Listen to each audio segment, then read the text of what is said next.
સમાચાર અમદાવાદમાંથી કે જ્યાં ઘાટલોડિયામાં પરિણીતાના આપઘાતના કેસમાં પોલીસે આપઘાતની દુષ્પ્રેરણાનો ગુનો નોંધી પતિને ઝડપી પાડ્યો છે। પરિણીતાએ આપઘાત પહેલા સુસાઇડ નોટ લખી હતી। સુસાઇડ નોટમાં પતિ ત્રાસ આપતો હોવાનો ઉલ્લેખ હતો। પરિણીતાના મોત બાદ પરિવારજનોએ પણ ત્રાસ અંગે પુષ્ટિ કરી। આપને જણાવી દઈએ, માર્ચ 27માં આ પરિણીતાના લગ્ન થયા। જો કે 8 મહિનાના દાંપત્ય સંબંધમાં પરિણીતાએ આપઘાત કરવાનો વારો આવ્યો।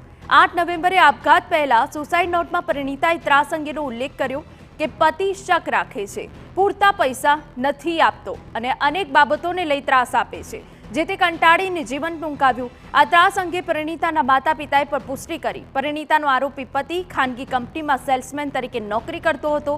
જો કે ઘટના બાદ પોલીસે આરોપી પતિને પકડીને કાર્યવાહી હાથ ધરી છે। હાલ ગુનો દાખલ કરીને આરોપીને રાઉન્ડ અપ કરી લેવામાં આવેલો છે અને ઊંડાણપૂર્વક વૈજ્ઞાનિક ઢબે એફએસએલને બધાને સાથે રાખીને અમે તપાસ કરી રહ્યા છીએ અને હાલ તપાસ ચાલુ છે।